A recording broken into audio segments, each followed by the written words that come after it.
Hi, we're going to take a look at how we know some things about the age of our universe. So, how do we know it's 14 billion years old? Well, 13.7, really.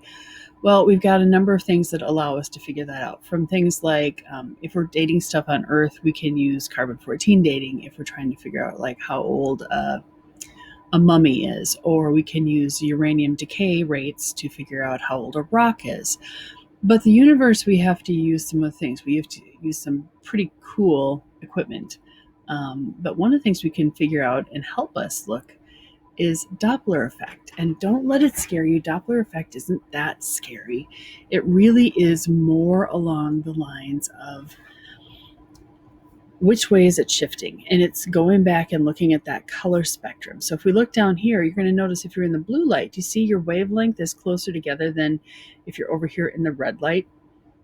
So if we look up here and imagine this is a duck in a pond, and you know, when you put a duck in a pond, it creates ripples. And as it moves forward, it actually is swimming into its ripples and they get bunched together. And that would be our higher pitch sound, or in this case, a much tighter wavelength is a blue shift. So in light, it's blue, and in sound, it's high pitched. Okay, so that's blue shift.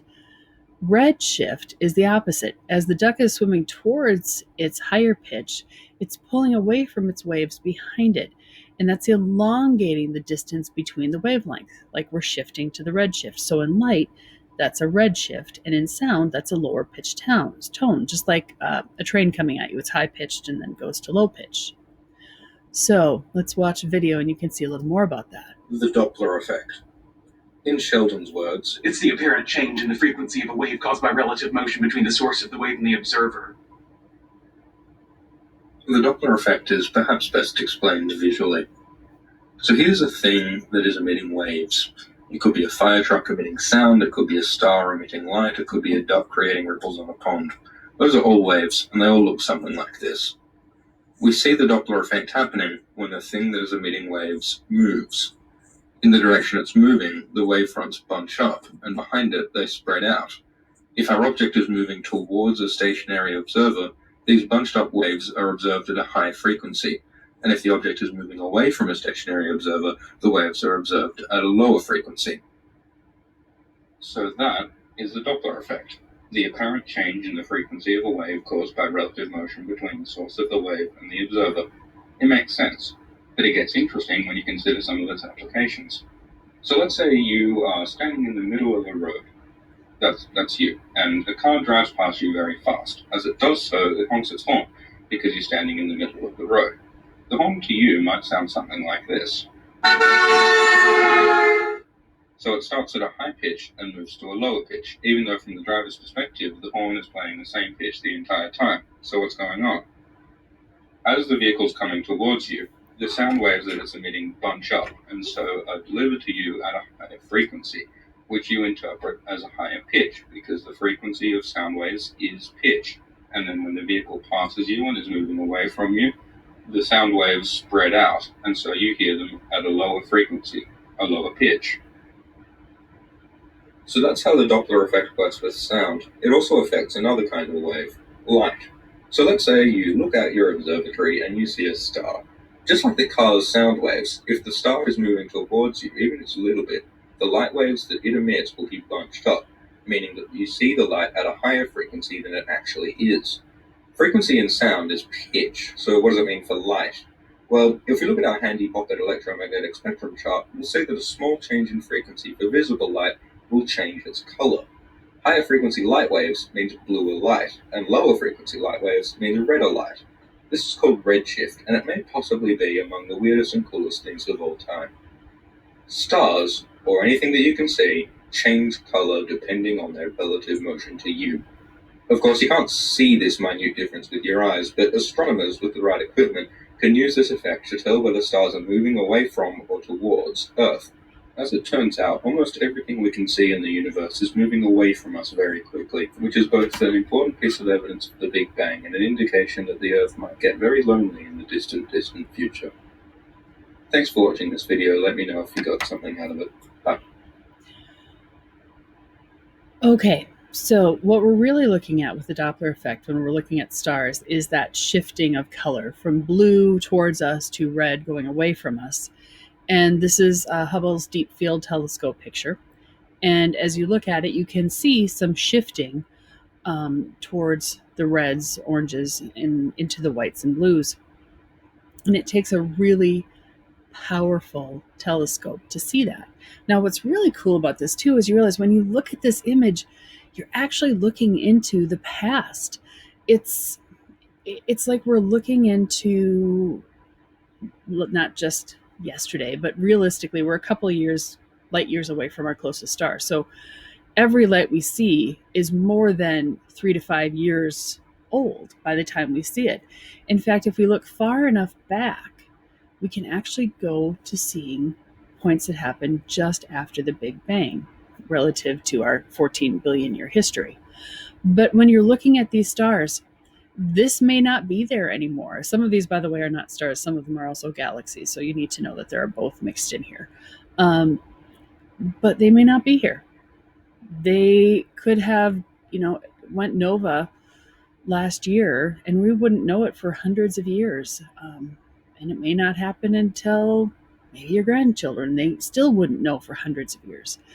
So, what we need to do is look at the direction of that red shift and blue shift and figure out that most of it's moving away from us. So, if it's moving away from us, if you take like an old DVD player or a VHS player, if you're going back far enough, there was a saying that said, be kind and rewind. Well, if we rewind the direction that all of those galaxies and stars are moving away from us and rewind it back to the point where it started, we can actually determine the placement of where the Big Bang occurred because everything's flying out from that point.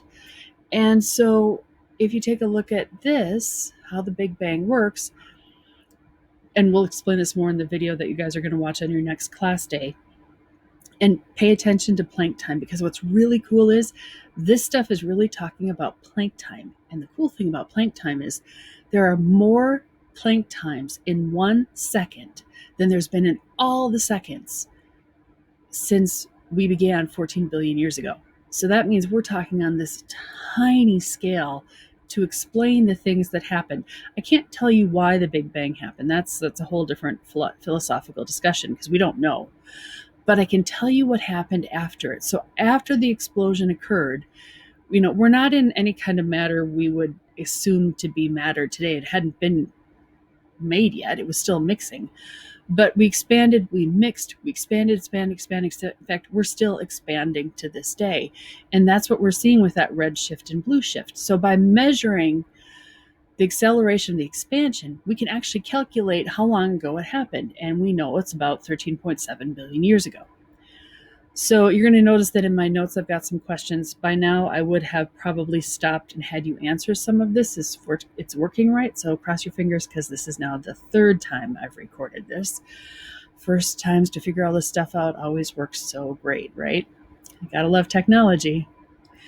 So what we're going to do is we look further into space the older the light is. We talked about this a second ago.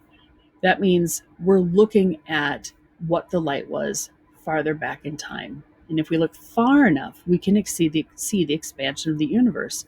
And that's what this WMAP, the Wilkins microwave, I can never say this word, probe, I just call it WMAP, pointed towards that place where we knew the Big Bang had occurred because we ran everything backwards.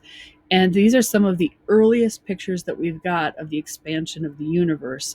And this was a relatively new, very, very young point in our universe's history. And again, we'll talk more about that in the video. So pay attention to Planck time.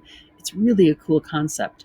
And the WMAP telescope, this is what it looks like. You've got all the different parts on it, from the solar array to the feed horns to all of these things that some of you may actually design one of these one day. Who knows? Maybe if you're going ahead and working on robotics, maybe you'll design something that lands on another planet.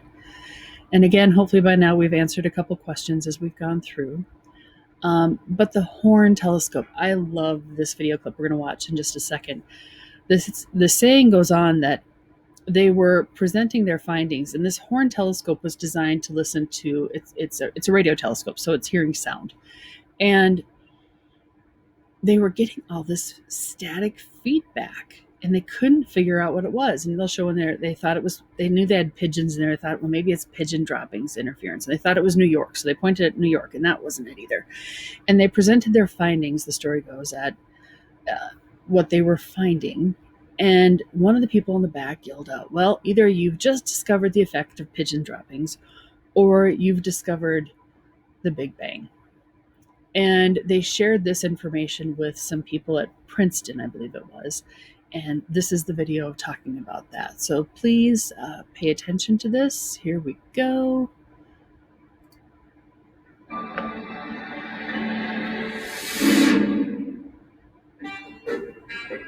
In 1964, Robert Woodrow Wilson made a startling discovery at this horn antenna with his Bell Labs colleague, Arno Penzias.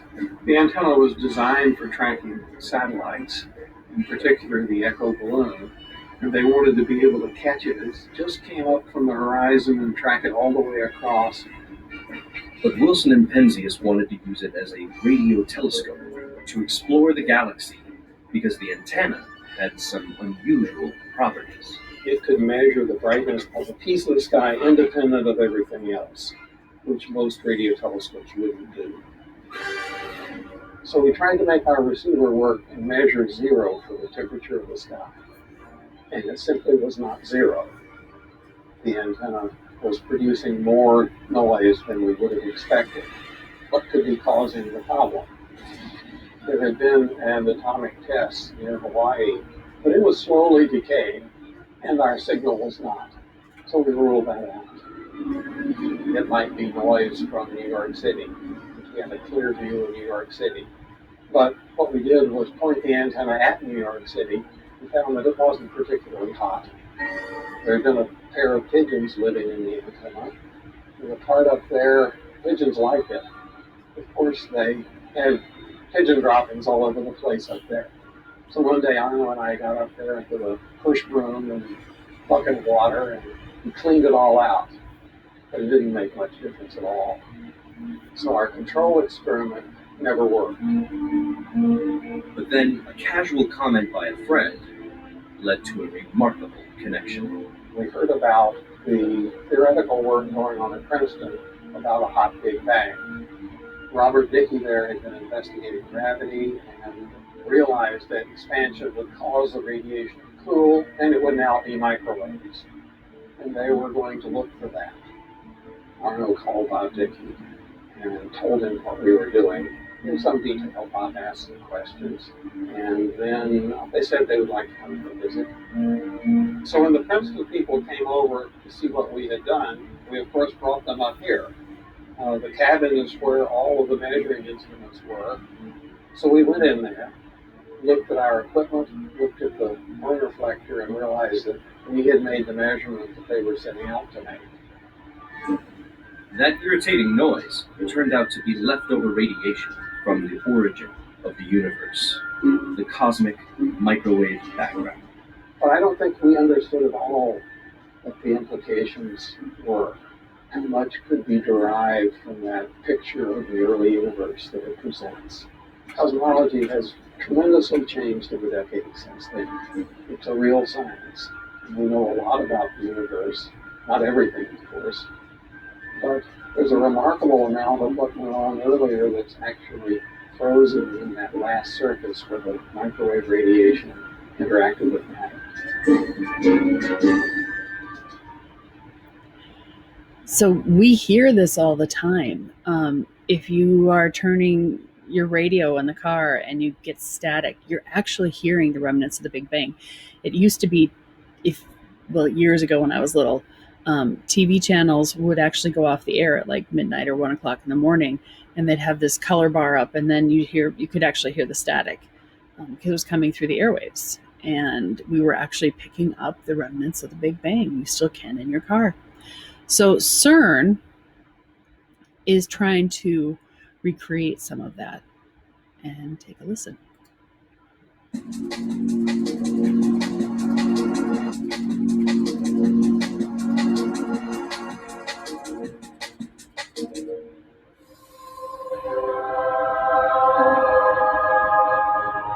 universe came into existence 13.7 billion years ago with the event known as the Big Bang. We have been able to see back close to the beginning using telescopes to capture distant light emitted billions of years ago. The famous Hubble Space Telescope has allowed us to look back when galaxies were still in the process of forming. The WMAP provided us with an amazing view of the cosmic microwave background, the afterglow from the Big Bang. Before this point, the universe was too hot and light was unable to shine through the dense fog of charged particles. This prevents telescopes from being able to see beyond this point. However, there is a way to recreate the conditions of this early universe right here on Earth. The conditions of the early universe were of extreme heat and energy, which led to the creation of strange forms of matter in physics. For decades, particle physicists have been recreating these early conditions with particle accelerators, smashing particles together to create similar levels of heat and energy. Particle detectors are then employed to capture these events to help us learn more about what the universe was like in these early times. ATLAS is such a detector at the Large Hadron Collider. Late in 2009, the LHC and the ATLAS detector broke world records by creating and detecting the highest energy collisions ever made. In the years to come, it will reach its full capacity and push to even higher energies and further back in time. Atlas will be discovering new kinds of particles, such as the Higgs, and unlocking new realms of physics that may include new dimensions of space and particles of dark matter. This frontier of knowledge will continue to be pushed to help us learn more about the origins of our universe and what happened a fraction of a second after the Big Bang.